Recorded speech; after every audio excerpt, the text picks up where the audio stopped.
Bonsoir tout le monde, bonsoir mesdames, messieurs, bienvenue à ce séminaire interfacultaire en environnement. Nous allons accueillir ce soir la 5e conférence des cycles SIA. Le titre de notre conférence ce soir est L'écologie du numérique, un environnement pensé et impensé de l'Antiquité. J'ai le plaisir de présenter cette conférence ce soir. Je m'appelle Boris Wejdowski, j'enseigne la littérature et la culture américaine en faculté des lettres à l'Université de Lausanne. Et je suis ici à plusieurs titres, en quelque sorte. D'abord parce que la littérature et la culture américaine sont centrales de beaucoup des questions écologiques et culturelles que l'on aborde en ce début du XXIe siècle.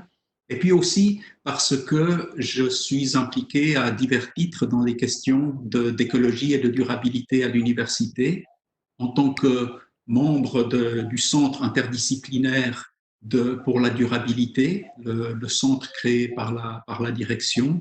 Je préside par ailleurs la commission de la durabilité à l'université, où la question de l'Internet et du, euh, du digital nous occupe, entre autres choses. Et puis, avec divers collègues de facultés SSP, mais aussi HEC, FGSE, nous organisons un séminaire consacré aux questions sociétales et écologiques qui s'appelle Ecological Crisis and Societal Change, qui est un cours de MA que nous organisons avec mon collègue Guido Palazzo de HEC. Donc, c'est un petit peu avec divers casquettes que je viens en quelque sorte ici présenter cette conférence et puis surtout en tant qu'enseignant et chercheur intéressé par toutes ces questions.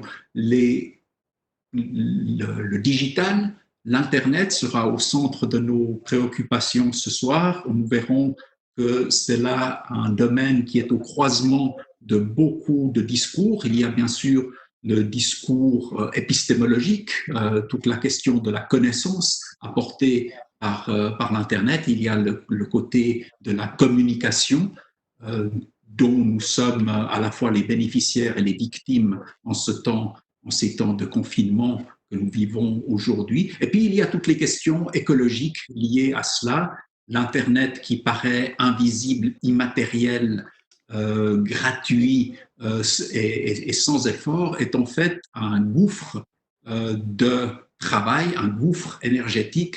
Sans doute savez-vous que si l'Internet était un pays, il serait le 3e plus gros consommateur d'énergie au monde, bien devant la France ou le Portugal ou l'Italie. Le plus gros consommateur serait l'Internet. Donc l'Internet lié avec les questions d'archivage, les questions de reconstruction des sites et des manuscrits antiques, mais l'Internet ne sert pas que à cela. Je regardais un petit peu rapidement ce qu'il se passe et alors on s'aperçoit que dans cette 3e plus grande consommation d'électricité au monde, 25% du trafic Internet est représenté par la pornographie et 40% par des petits messages personnels du genre lolcats et les petits chats rigolos de l'Internet. Donc voilà, vous voyez que les questions dont nous parlerons ce soir sont sérieuses à plus d'un titre, ne serait-ce que parce qu'elles s'inscrivent en contraste avec peut-être l'usage que nous faisons avec l'Internet.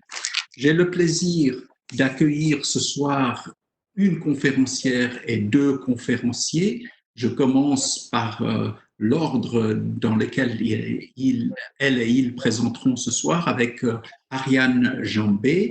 Ariane Jambé est doctorante FNS en grec ancien à l'Université de Lausanne.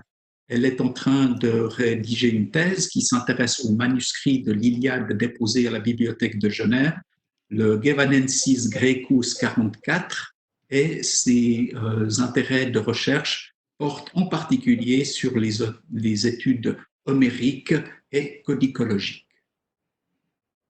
Nos 2 autres conférenciers ce soir sont Dylan Bovet. Dylan Bovet est assistant diplômé à la section de latin de l'Université de Lausanne. Il est en train de travailler sur une thèse qui porte sur l'étude des inscriptions latines versifiées dans le paysage culturel, littéraire et poétique romain.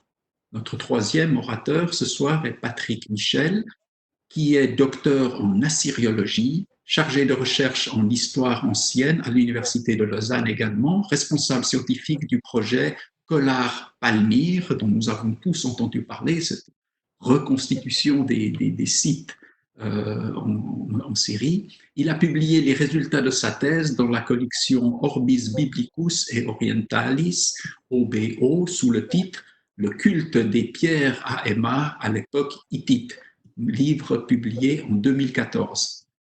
Patrick Michel est un spécialiste du Proche-Orient ancien ainsi que des questions liées à son patrimoine.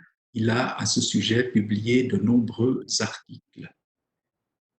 Le plan de notre conversation de ce soir est une présentation d'environ 55 minutes par nos trois oratrices et orateurs, puis une séance de Q&A, des questions que vous êtes toutes et tous invités à poser en utilisant le chat du WebEx qui se trouve devant vous. Donc, merci de bien vouloir entrer vos questions dans le chat et Dylan Bovet se chargera de les dispatcher, comme on ne le dit pas en français, entre les personnes à qui les questions s'adressent. Merci à toutes et à tous pour votre présence. Without further ado, je donne la parole à Ariane Jong. Oui, merci. Alors, bienvenue à toutes et à tous. Bienvenue à bord de ce cours qui s'intitule L'écologie du numérique, un environnement impensé ou pensé de l'Antiquité. Donc, le voyage devrait durer une 50aine de minutes et donc vous aurez pour capitaine Patrick Michel, Dylan Bovet et moi-même. Alors, avant de larguer les amarres, je voudrais, au nom de mes collègues et moi-même, remercier d'abord le professeur Guisan pour nous avoir proposé d'intervenir cet après-midi, Pierre-Louis Rey pour avoir organisé tout ce qui se prépare en amont d'une conférence WebEx, et bien sûr aussi Boris Wejewski pour modérer à distance les discussions.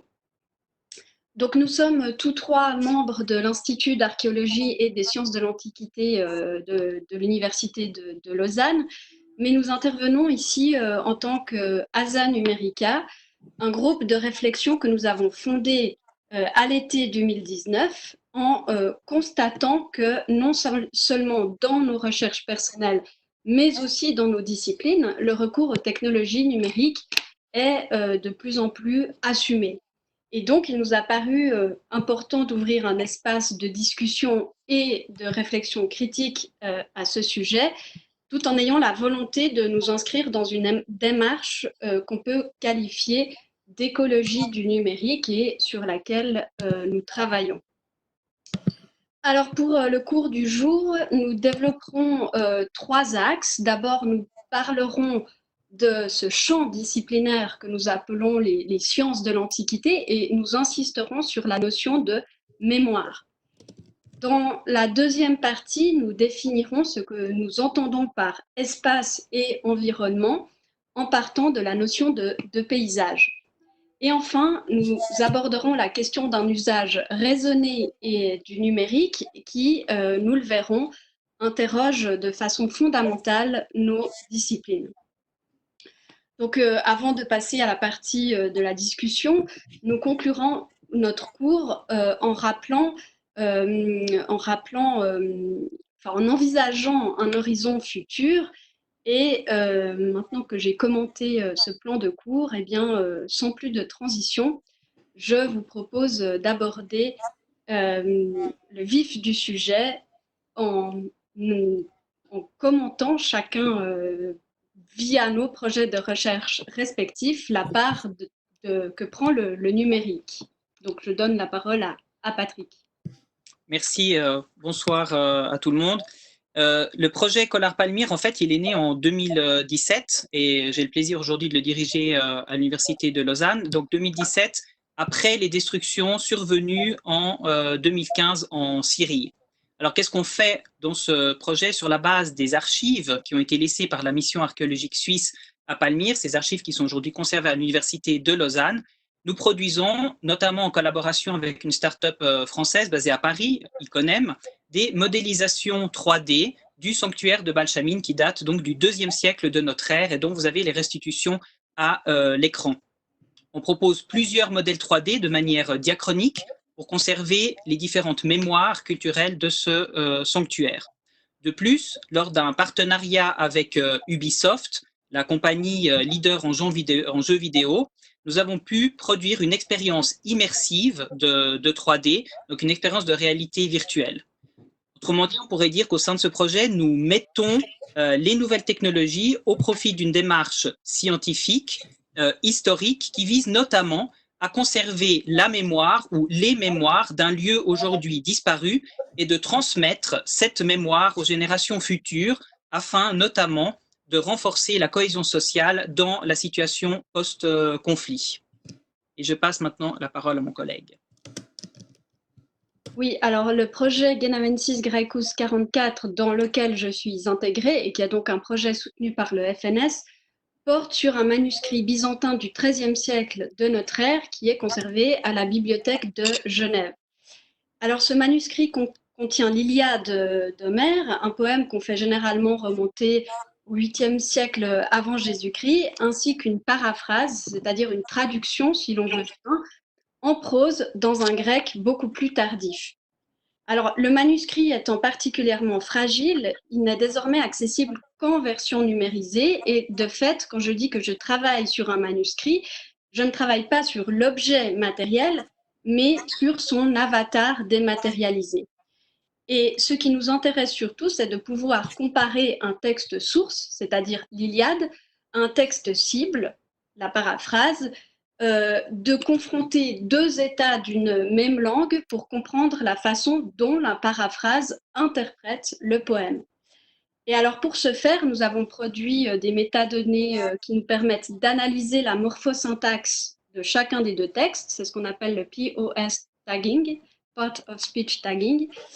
Et nous avons des métadonnées donc, qui nous permettent d'analyser cette morphosyntaxe et aussi de construire un algorithme qui permet d'automatiser un alignement de nos textes pour vérifier la façon dont l'Iliade est traduite par la paraphrase.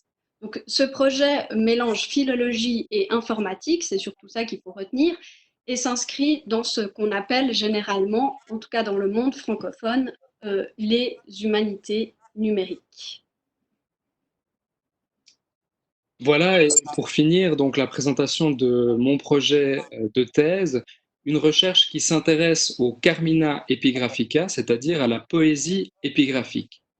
Des textes qui sont transmis sur divers supports, comme la pierre par exemple, ou les murs, et non sur des supports plus attendus, comme les papyri ou les parchemins. Ce qui est intéressant dans ces textes, c'est qu'ils ont toute une série de données qui leur est associées, notamment des données archéologiques, type de support utilisé, type de monument sur lequel apparaît l'inscription. Il y a également des données biographiques, notamment le nom, l'âge, le sexe, le statut social des personnes dans le cadre des inscriptions funéraires, par exemple, et également des informations cruciales sur l'évolution de la langue, sur la chronologie de ces inscriptions et surtout sur leur localisation au sein de l'Empire, puisque chaque inscription représente un point précis dans l'Empire.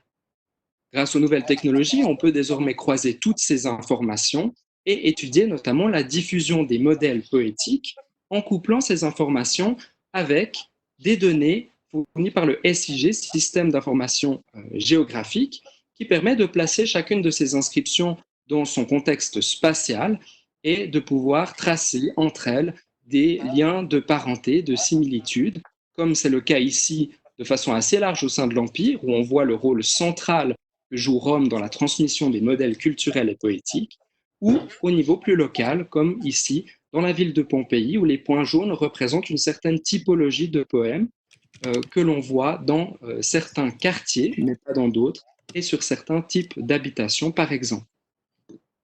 En travaillant à partir de ces différentes traces que sont les inscriptions, je tente ainsi de reconstruire une culture poétique qui est partagée. Et c'est en gros ce que fait le scientifique et plus largement les spécialistes des sciences de l'Antiquité. Et c'est Ariane qui va prendre cette notion et l'expliciter un peu plus avant.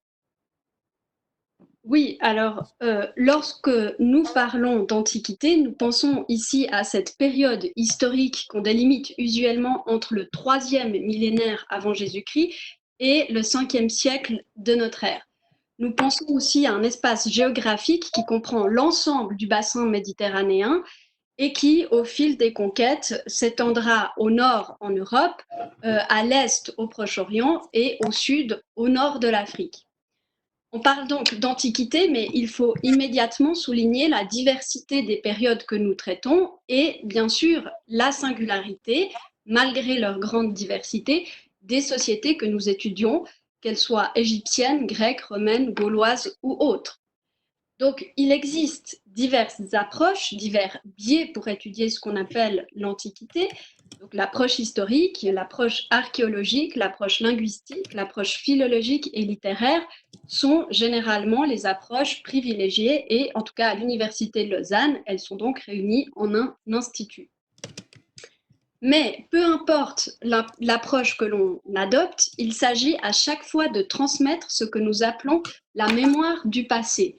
Autrement dit, chacune de ces disciplines, avec ses méthodes spécifiques, se propose d'interroger d'abord le rapport que nous construisons, nous, modernes, avec notre passé, mais ensuite aussi ce que nous concédons à l'œuvre du temps, c'est-à-dire à l'oubli, à la perte et à la ruine, et ce qu'au contraire, nous lui dérobons, ce que nous choisissons de préserver, c'est-à-dire ce qui aura valeur de patrimoine pour les générations à venir.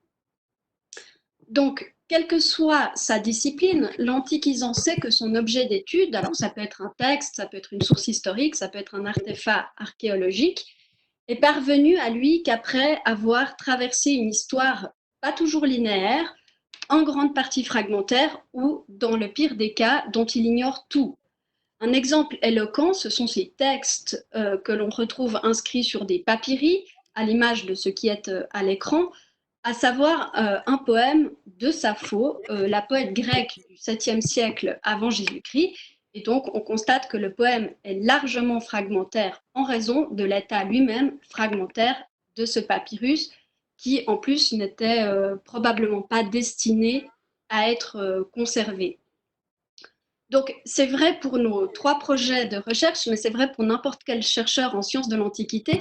Nous sommes habitués à travailler sur du fragmentaire, ce qui fait que nous sommes aussi habitués à penser la perte, à combler la perte, ou du moins, un peu plus modestement, à tenter de la combler.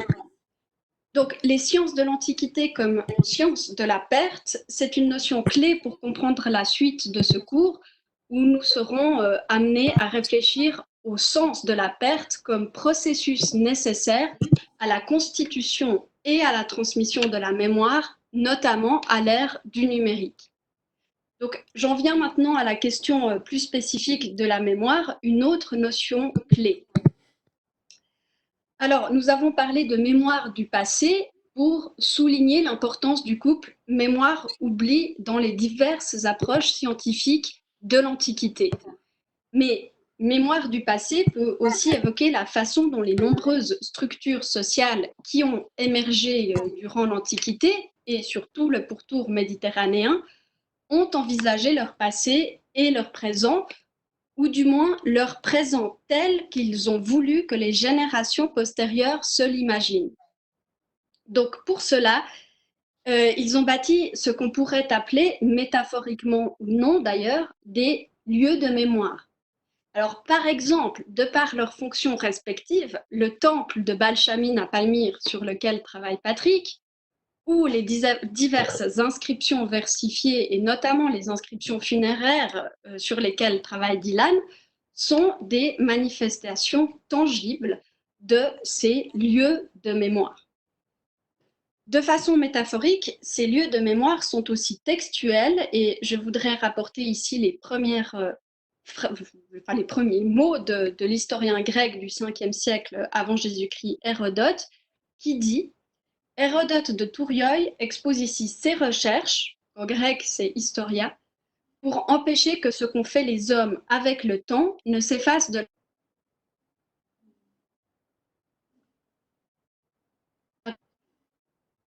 par les Grecs ne cesse d'être renommé. » Donc, histoire et mémoire, un couple important dans l'Antiquité et dans les sciences de l'Antiquité. Et c'est un couple à propos duquel une littérature abondante existe, mais il faut mentionner ici l'importance en anthropologie structurale menée par des noms incontournables dans nos disciplines, dont celui de Jean-Pierre Vernant.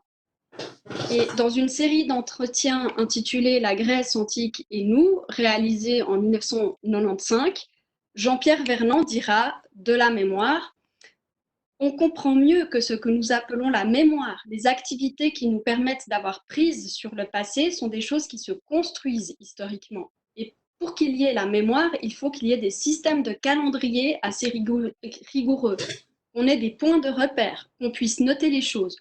Autrement dit, la mémoire comme fonction psychologique se transforme. » Alors, de cette définition qui reflète une conception contemporaine de ce qu'est la mémoire, il faut retenir l'idée qu'elle est une construction historique, c'est-à-dire qu'elle se forme et se transforme au fil du temps. Pour qu'il y ait mémoire, il faut qu'il y ait des lieux de mémoire, il faut qu'il y ait des points de repère, nous dit Jean-Pierre Vernant. Et notons que ces points de repère peuvent aussi être des points de vue. Dans le cas d'Hérodote, nous avons le point de vue d'un Grec sur les guerres des Grecs contre les Perses. Alors la question qui se pose à nous est la suivante.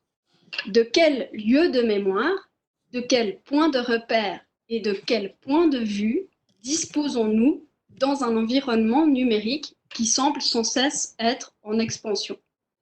Alors c'est une question qui nous paraît fondamentale parce que nous sommes entrés, il nous semble, dans une nouvelle phase du rapport entre mémoire et oubli, mémoire et perte, une phase que nous jugeons problématique. Alors que les technologies informatiques et numériques offrent d'un côté une capacité de mémoire, on pourrait dire une capacité de stockage, pour ainsi dire illimitée, nous constatons dans le même temps une perte massive et souvent irrémédiable d'un patrimoine naturel, biologique et culturel. Donc, gardons en tête l'importance de la notion de mémoire dans nos disciplines, mais aussi dans l'Antiquité en tant que période historique, et passons désormais à la définition de ce que nous entendons par espace et environnement, en partant de la notion de paysage et de son importance dans le champ archéologique. Oui, alors on va s'intéresser maintenant pendant quelques instants à la manière de penser l'espace antique, de recréer des espaces dans une perspective historique. En fait, on pourrait faire remonter l'origine du développement des nouvelles technologies dans les disciplines historiques, d'abord peut-être avec une première étape qui est celle de la photographie aérienne. En effet, la photographie aérienne se développe au début du XXe siècle, notamment avec le révérend père Poidbar au Proche-Orient. Et ces premières expériences ont permis de documenter des sites archéologiques, historiques, mais aussi l'environnement naturel dans lequel les monuments s'inscrivent. Dans un deuxième temps, une autre étape importante à mentionner est celle du développement de ce qu'on a appelé l'archéologie du paysage.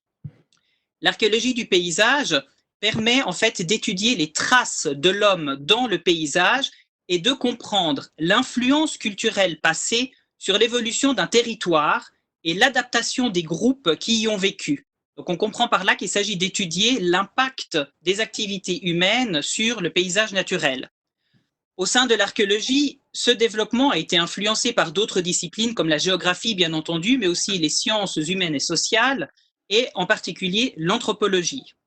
Le paysage est exemplaire comme observation explicite des rapports de l'homme à lui-même et au monde, à l'histoire, à la cité et à la terre comme lieu d'habiter et lieu énigmatique de la mémoire du monde. Comme l'écrit Lapointe dans un article intitulé Archéologie du paysage, nos paysages écrivent notre histoire. Pour Sam Turner, l'archéologie du paysage est par essence un domaine interdisciplinaire que les sciences humaines, particulièrement l'histoire et l'étude du monde antique, mais aussi la biologie, la physique et les sciences sociales, en particulier l'anthropologie et la géographie, ont façonné de manière significative. La pertinence d'une telle approche réside donc dans le fait que les paysages ont toujours été interprétés et réinterprétés par les hommes et dans le fait que les hommes ont toujours adapté les monuments à leur environnement. Dans un troisième temps, l'utilisation de la 3D en archéologie permet aujourd'hui de recréer l'environnement naturel autour des monuments, recréer d'un point de vue historique et biologique ces environnements, mais ça permet aussi de conserver une trace de la flore à une époque donnée. Cependant, il faut distinguer dans l'utilisation de la 3D l'utilisation de la 3D en archéologie et en sauvegarde du patrimoine. En archéologie, en fait, on utilisera la 3D afin de développer des connaissances sur les civilisations du passé, alors que dans la sauvegarde du patrimoine, on s'intéressera à la restitution ou au moyen de communiquer cette connaissance avec le public. Il est évident que dans le cadre d'un projet comme celui sur Palmyre, on utilise la 3D et à des fins scientifiques et de recherche archéologique et à des fins de préservation du patrimoine et afin de la communiquer avec le public. Si vous regardez les images que vous avez encore à l'écran, en fait, dans le cadre du projet sur Palmyre, on se demande souvent si on utilise également donc, des relevés photogrammétriques ou une étude de la palmeraie, de l'environnement naturel. Alors, Palmyre est une oasis en zone semi-aride, donc aujourd'hui en Syrie, et Palmyre n'est Palmyre que parce que c'était une oasis, une halte importante entre l'Asie et la Méditerranée. Dans le cadre des reconstitutions que nous faisons, nous avons un relevé photogrammétrique du périmètre du temple où on s'aperçoit qu'il s'agit d'un paysage particulièrement aride, mais on n'a pas travaillé sur la palmeraie par manque de temps et par manque de moyens. Or, on peut se poser la question de l'utilité de le faire puisque, avec la guerre, la cité moderne de Palmyre a été vidée de ses habitants et la survie de l'oasis dépend de l'irrigation. Et l'irrigation aujourd'hui n'est plus assurée, et donc les palmiers au sein de la palmeraie se meurent. Et la question qu'on se pose ici, c'est de savoir quelle sera l'identité d'un site comme Palmyre, dont le nom même dériverait peut-être même de l'arbre palmier, si ces palmiers venaient aujourd'hui à mourir. Donc on voit bien en fait que ces questions de paysage nous occupent tout le temps dans nos recherches, d'une part pour le lien qu'il établit par rapport aux activités humaines qui vont façonner ce paysage, mais d'autre part aussi par rapport au devoir qu'on a de travailler sur l'environnement naturel des objets, des artefacts ou des monuments que nous étudions.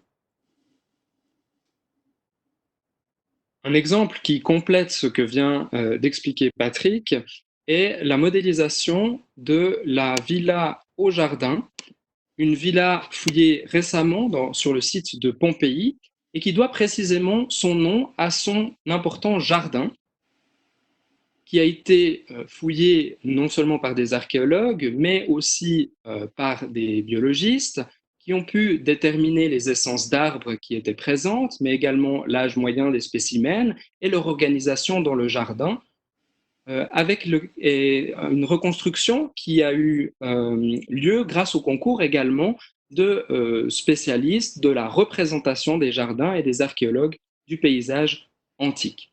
Ceci permet de fournir la modélisation qui est présente à l'écran, qui fait partie de l'exposition sur Pompéi qui devrait avoir lieu actuellement au Grand Palais à Paris, et qui présente également les différents arbres, comme vous le voyez, avec un feuillage automnal, en accord avec la réévaluation de la date de l'éruption du Vésuve, plutôt à l'automne 79 de notre ère, qu'à l'été, comme c'était précédemment théorisé. Ainsi, la reconstruction de ce jardin, la patte de l'homme, est tout à fait essentiel, non seulement dans la définition de cette villa, justement dite au jardin, mais également de l'impact que peut avoir l'homme sur son environnement.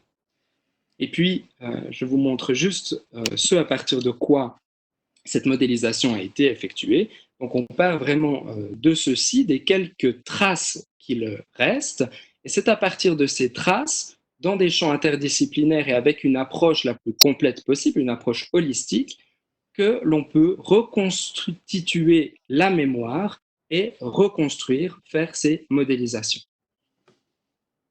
Cette façon de procéder, comme vous l'avez sans doute imaginé, n'est pas nouvelle à nos sciences.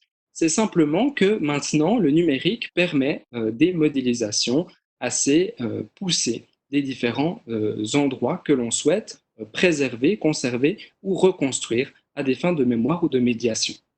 Mais si la modélisation d'espaces comme Pompéi, comme Palmyre, comme Rome est souvent effectuée, on se pose peu la question de savoir dans quel espace, avec un grand E, ces modélisations prennent place. Est-on en train de reconstruire une antiquité avec également ses fantasmes sur une sorte de plateforme abstraite? Eh bien, la question est assez difficile à évaluer, mais nous allons essayer d'y apporter quelques réponses. Tout d'abord, cet espace où sont présentes ces diverses modélisations est un espace qui est un espace par essence numérique, mais également un espace virtuel. Virtuel au sens premier du terme, qui est un espace en puissance, un espace des potentialités. En effet, c'est une des promesses du numérique de rendre tout possible avec des capacités de stockage illimitées. On a pu parler dans la presse de numérique comme un espace, comme un univers ou comme un monde infini. On joue sur une rhétorique qui est tout à fait semblable à celle utilisée depuis le XXe siècle pour parler de l'espace intersidéral. De fait, on pensait et on pense toujours dans certains milieux qu'il est possible d'envoyer des hommes dans l'espace, de pouvoir aller coloniser des planètes et partir de la Terre, s'extraire en fait de notre condition en quelque sorte.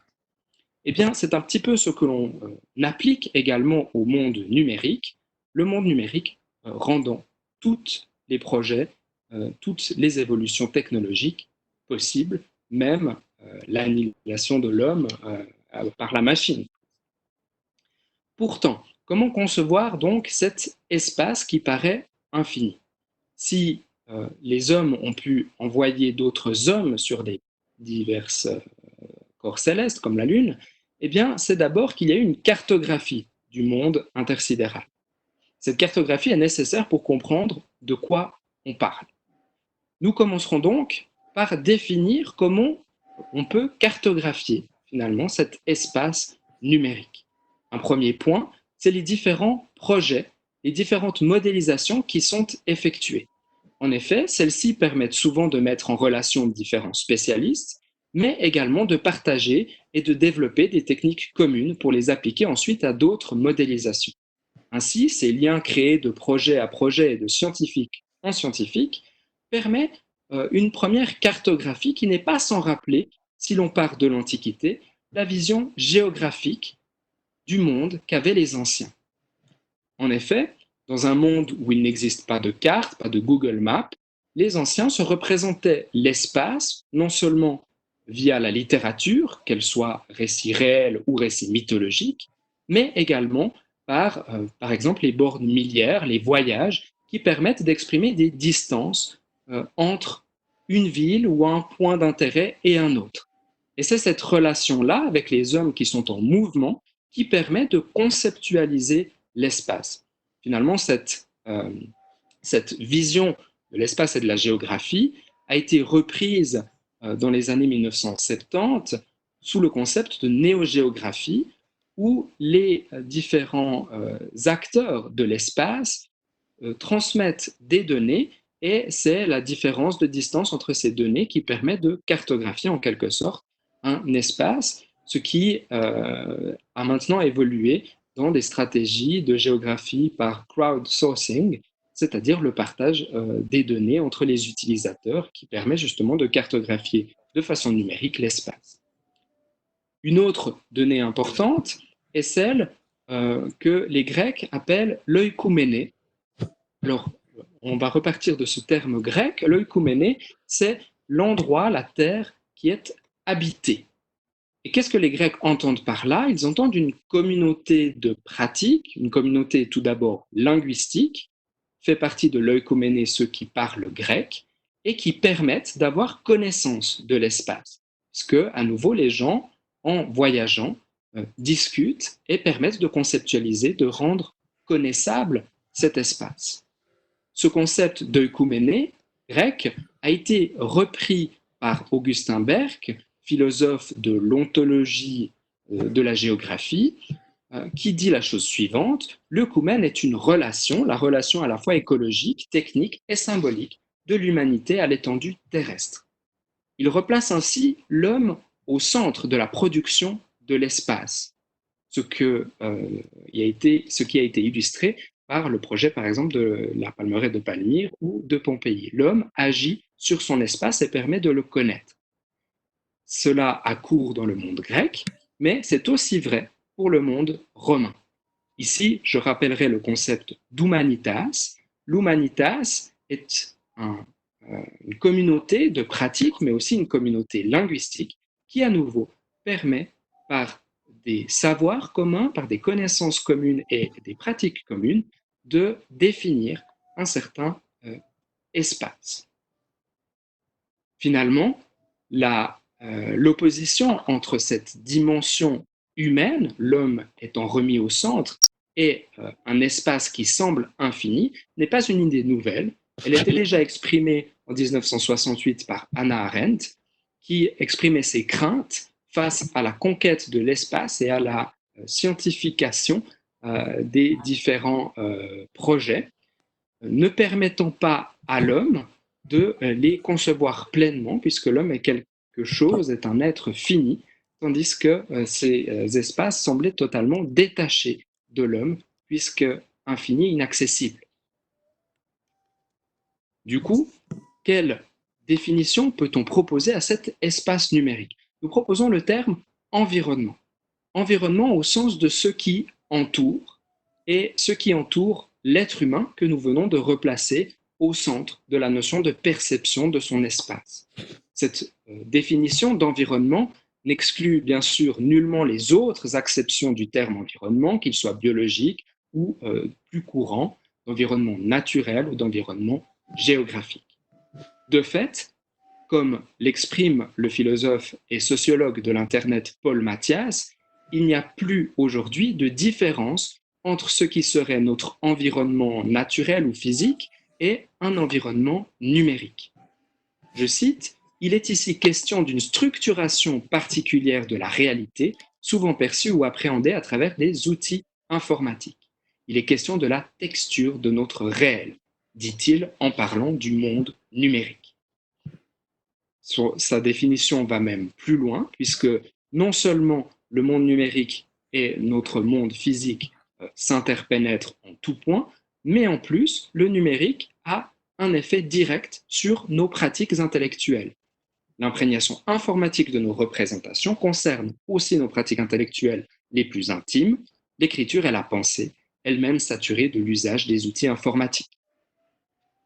Dès lors qu'il n'y a pas de différence entre ce qui serait un environnement numérique et l'environnement dans ses autres sens, se pose la question de savoir comment gérer cet environnement unique.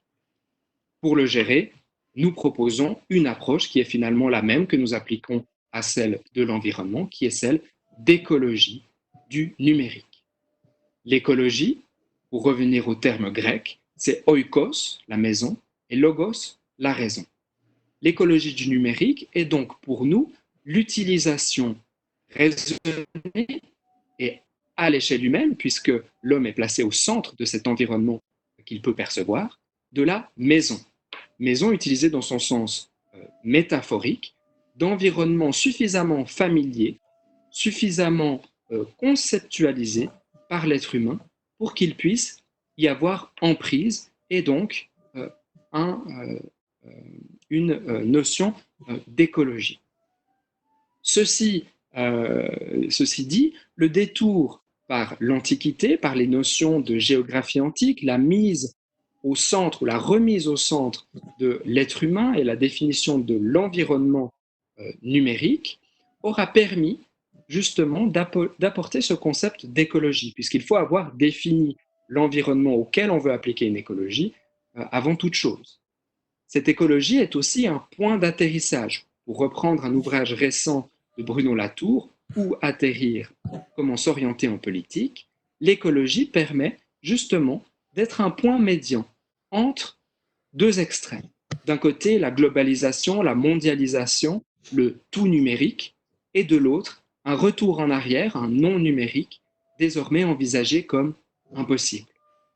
Ce point d'atterrissage qu'est l'environnement numérique, la prise en conscience de cet environnement comme une unité sur laquelle on peut agir d'une façon écologique, rejoint une phrase de Berck qui revient souvent dans ses essais, qui est « renaturer la culture, reculturer la nature ».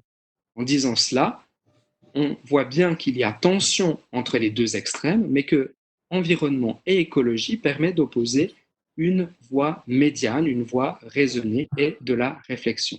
Justement, elle est au centre du concept d'écologie du numérique et elle entraîne aussi la question de l'écologie du savoir, puisqu'en replaçant l'homme au centre, l'environnement se fait aussi par la connaissance et l'écologie de cette connaissance est également une écologie du savoir, un terme sur lequel va revenir Ariane justement.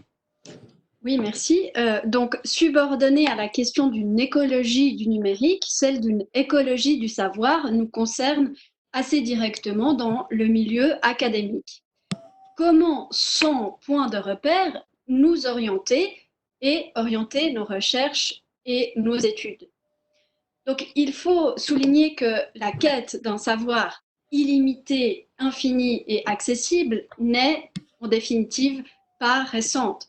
C'était le rêve promis par la bibliothèque d'Alexandrie qui, dès le IIIe siècle avant notre ère, devait détenir entre ses murs tout le savoir du monde.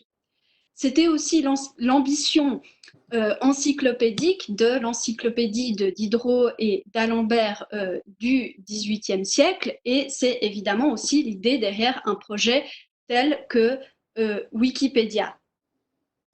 Or, la production des savoirs dans un environnement numérique supposément illimité, c'est-à-dire au-delà de toute échelle humaine, comme vient de nous l'indiquer Dylan, paraît elle aussi infinie. Donc, Claude Calame, qui fut professeur de grec à l'université de Lausanne, pose assez clairement le problème que beaucoup d'entre nous auront sans doute déjà rencontré. Pour nous, interprètes et enseignants, pour nous, interprètes et enseignants, le problème est celui de la lecture et de la sélection, puis de la mémorisation de cette profusion de savoir accumulé sous la forme textuelle à un rythme toujours plus rapide. Que choisir, que retenir dans cette profusion bibliographique en vue de ses propres travaux, en vue de l'enseignement et de la recherche avec étudiants et doctorants. Donc, effectivement, c'est un peu la question, que lire, que sélectionner, que choisir, que retenir, que mémoriser. Donc, la grande différence entre la production des savoirs telle que conçue par la bibliothèque d'Alexandrie ou l'encyclopédie de Diderot et d'Alembert et des projets comme Wikipédia est bien sûr quantitative. On estime à 500 000 les rouleaux de papyrus à Alexandrie. C'est beaucoup, mais ça reste à l'échelle humaine. Quant à l'encyclopédie, la voilà en 33 volumes dans la diapositive précédente. Et évidemment, là aussi, c'est à l'échelle humaine. Mais chacun pourra se rendre compte que ça n'a absolument plus rien à voir avec la quantité des savoirs mis en circulation dans l'espace numérique. Et comme le souligne David Bouvier, l'actuel professeur de langue et littérature grecque à l'Université de Lausanne, c'est dire si ces questions nous intéressent, grâce à une connexion Wi-Fi, un petit café presque n'importe où dans le monde peut devenir l'accès à des connaissances infiniment plus riches que la bibliothèque d'Alexandrie n'aurait jamais pu l'être. Donc, David Bouvier souligne la situation paradoxale où la richesse toujours plus grande des savoirs, chose dont on pourrait d'ailleurs se réjouir, n'empêche pas leur invisibilité ou du moins leur marginalisation. Et ce qu'il dit à la suite de ça, à propos de la littérature grecque, pourrait au fond s'appliquer à quantité de savoir. Le corpus entier de la littérature grecque, autrefois une partie importante d'une bibliothèque traditionnelle, est désormais une partie invisible de l'espace web. Alors, j'en termine là, aussi grand que soit l'espace numérique, combien de savoirs sont marginalisés et donc placés aux confins de cet environnement, ou combien de savoirs sont désormais en voie d'extinction, souvent parce que jugés pas ou peu rentables. Combien de savoirs sont déjà perdus et pour en tout cas éviter, pour endiguer cette amnésie des savoirs, il paraît urgent en tout cas de réfléchir à une utilisation raisonnée du numérique et je passe désormais la parole à Patrick pour ce point-là en particulier. Effectivement, on va s'intéresser maintenant donc pour la dernière partie de ce cours aux problèmes liés au stockage d'une part et à l'open access. Alors, dans un premier temps, il semble assez facile d'opposer, vous l'aurez compris à travers cet exposé, hein, d'opposer la pérennité du patrimoine analogique à celle du patrimoine numérique. Les destructions des Bouddhas de Bamiyan, les destructions des monuments de l'antique ville de Palmyre ou des villes néo-assyriennes de l'Irak nous ont fait à tous comprendre et prendre conscience de la fragilité du patrimoine archéologique, religieux ou culturel, mais aussi du patrimoine naturel suite à un tsunami ou une éruption volcanique, par exemple. Mais qu'en est-il réellement du patrimoine numérique? Notre capacité à accéder aux archives numériques dépend, comme vous le savez tous, de notre capacité à adapter continuellement les technologies qui sont capables de lire et de stocker l'information. De plus, les hardware peuvent présenter des failles ou bien prendre l'eau ou brûler dans un incendie. D'un autre côté, les softwares, sont les logiciels, ne permettent pas toujours une interopérabilité et on doit s'assurer de mise à jour continuelle afin que le format des données soit toujours lisible, accessible et adapté aux nouveaux logiciels. Là encore, force est de constater que la pérennité donc n'est pas assurée. Autrement dit, le patrimoine numérique n'est pas forcément ni systématiquement et simplement synonyme de pérennité ou de sécurité. La difficulté réside donc dans le fait de devoir assurer un accès aux données sans en altérer le contenu. Il existe bien entendu des normes, hein, des normes ISO par exemple, dont vous avez certainement connaissance. Tout ça pour dire qu'il nous faut donc des normes et des standards. Pour ce qui est de l'open access ou de l'accès libre, vous savez peut-être qu'à partir de 2024, l'accessibilité gratuite devra être donnée pour toutes les publications financées en Suisse par des fonds publics. C'est ici l'une des prérogatives du Fonds national de la recherche. Cet accès libre pose quelques difficultés puisqu'il implique que toutes les données produites soient publiées et libres. Autrement dit, la recherche est présentée au public et les résultats sont mis à disposition d'une communauté. Mais en pratique, on peut rencontrer certaines difficultés. La question de l'accessibilité du code peut rester problématique dans le cadre de partenariats avec des entreprises privées. Mélange entre intérêts des universités qui travaillent avec des fonds publics et des partenariats dans le privé.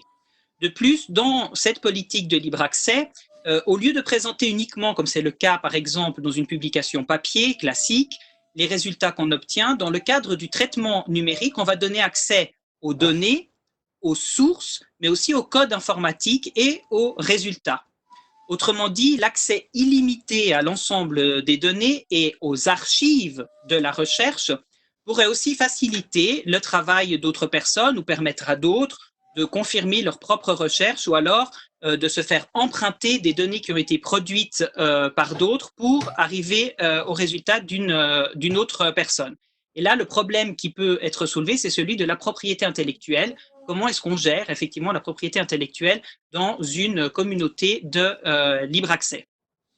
On voit donc ici que le stockage des données numériques et le partage de ces données, la production d'un nouveau patrimoine, la production d'un patrimoine numérique, pose aussi des problèmes tant de sécurité que des questions de pérennité.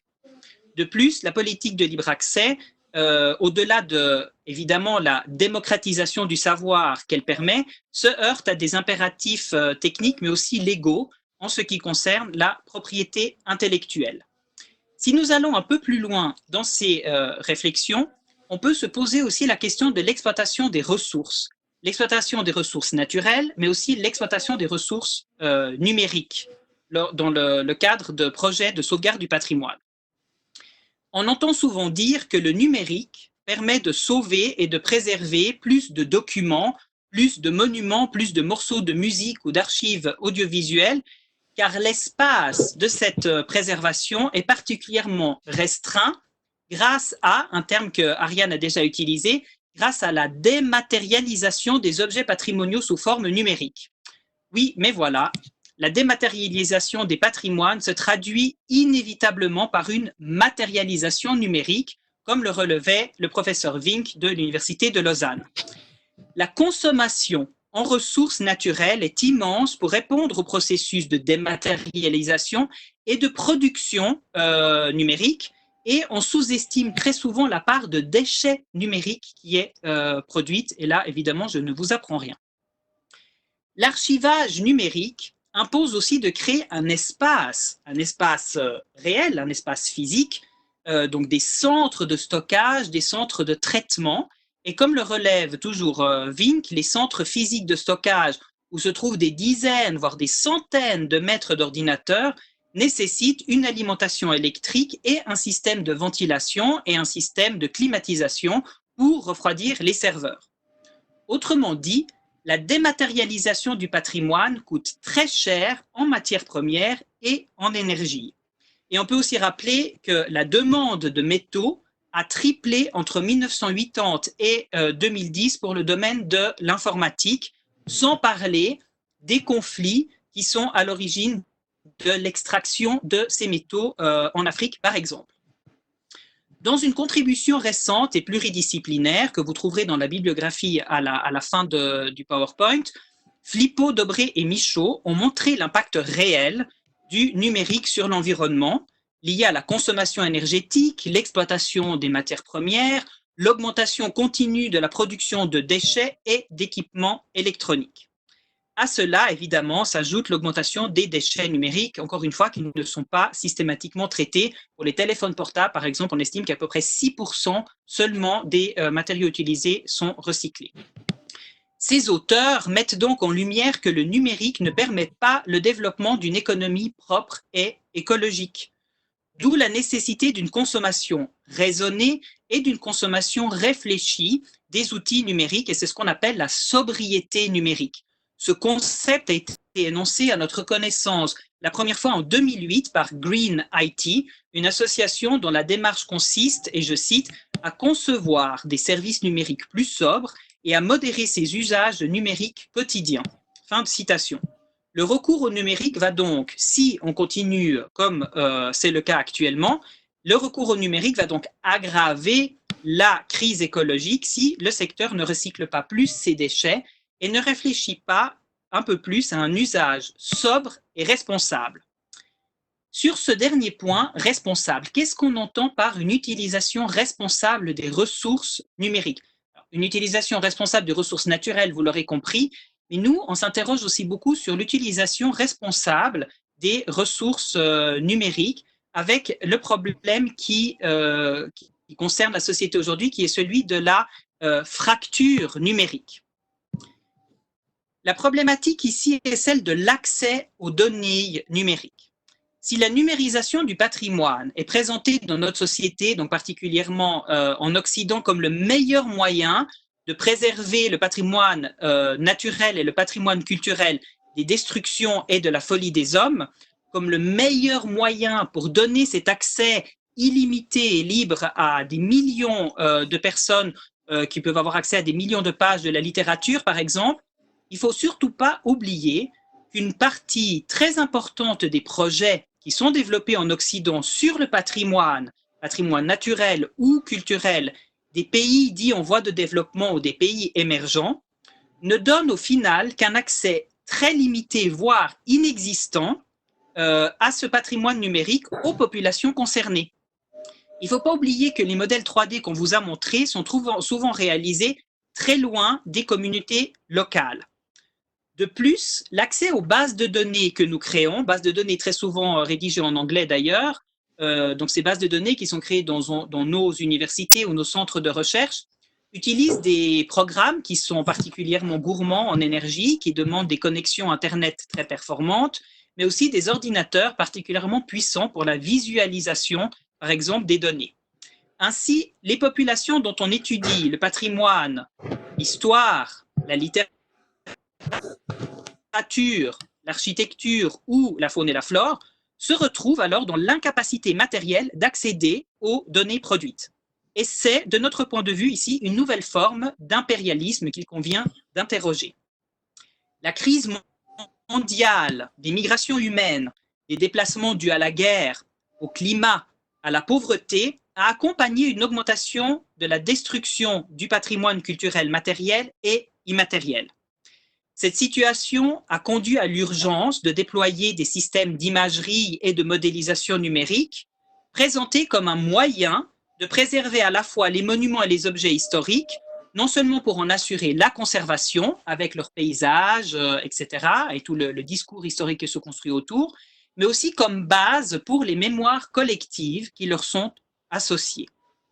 Malgré le potentiel réel, indéniable, il ne s'agit pas d'en discuter ici, de ces modèles virtuels dans le cadre d'actions humanitaires, de projets de recherche pour les personnes déplacées ou même pour des projets artistiques, il n'en reste pas moins qu'il s'agit de dispositifs et que ces dispositifs, dans certains cas, peuvent servir des agendas économiques, politiques, nationalistes, voire néocoloniaux.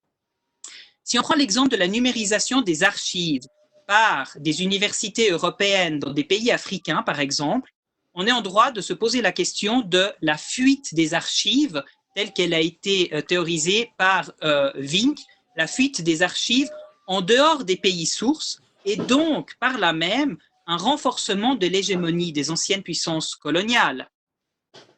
Le traitement du patrimoine d'autrui, même de manière numérique, impose donc une réflexion sur le sens des actions qui sont menées et sur l'accessibilité, également en termes linguistiques, quel est le rôle de l'hégémonie de la langue anglaise par exemple, et sur l'utilité de notre travail pour les populations concernées. Il peut être intéressant de rappeler ici le fameux Manifeste pour les Digital Humanities publié en 2010. Dans cette déclaration, on apprend que les Digital Humanities se doivent d'être ouvertes et solidaires et que les Digital Humanities, en fin de compte, sont une communauté sans frontières. Seulement, force est d'admettre que les limites de l'accès aux nouvelles technologies entre les différents pays, et des fois à l'intérieur même de ces pays, mais surtout dans une opposition nord-sud, ne fait que renforcer les fractures sociales et donc la fracture numérique.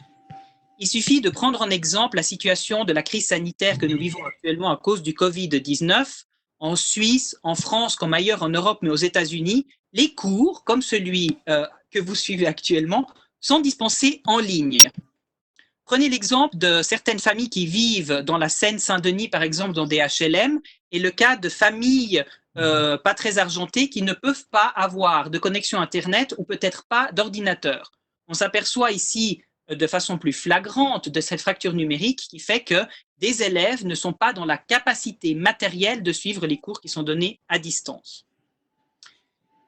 Avant de conclure, ce qu'on peut dire donc, c'est que ce qu'on entend par écologie du numérique, tel que nous l'entendons donc au sein de notre groupe de réflexion Asa Numérica, c'est réfléchir à l'exploitation éthique, non seulement des ressources naturelles, réfléchir à une exploitation plus raisonnée de ces ressources naturelles, mais aussi réfléchir à la production de ressources numériques et des ressources numériques que nous produisons de manière éthique, raisonnée et responsable.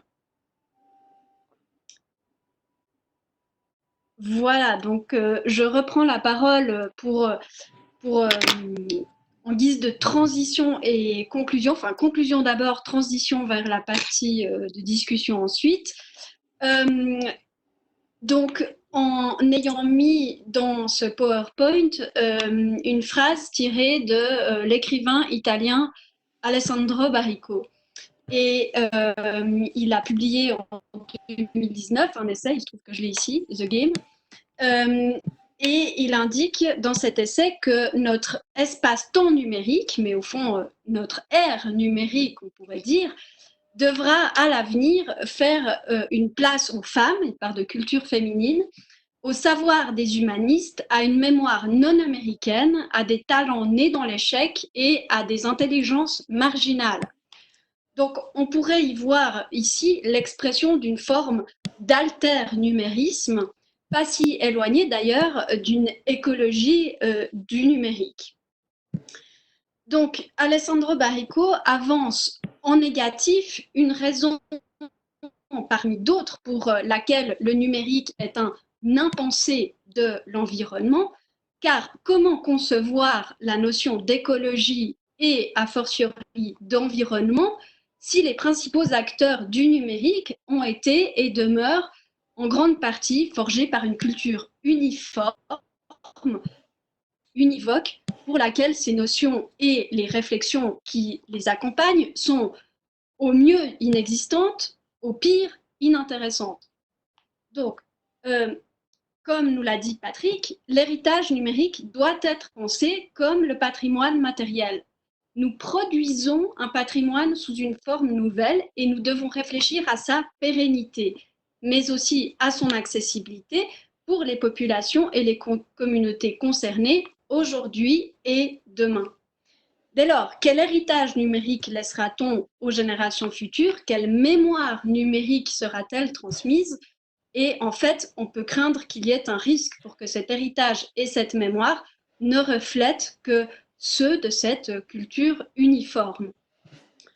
Donc pour nous, ces questions ne sont pas si différentes que celles qui se posent pour la transmission de la mémoire du passé, que celles qui se posent pour la conservation de notre biodiversité ou de notre patrimoine, que celles qui se posent pour la préservation aussi des ressources naturelles. Et je conclurai mais en associant à mes paroles mes collègues d'Asa Numérica, en soulignant qu'en tant que membre d'une communauté académique et scientifique, mais aussi en tant que membre d'une communauté civique, nous devons non seulement nous poser ces questions, mais aussi, surtout, évidemment, y répondre. Voilà, donc nous souhaitions également vous remercier pour votre attention, vous indiquer que toutes les références bibliographiques qui se trouvent dans le PowerPoint, mais également celles qui ont nourri nos réflexions, vous les retrouverez sur cette page. Et puis, nous nous tenons à votre disposition pour toute question, remarque et commentaire, et nous serions fort contents de pouvoir répondre à vos interrogations et dialoguer avec vous. Merci.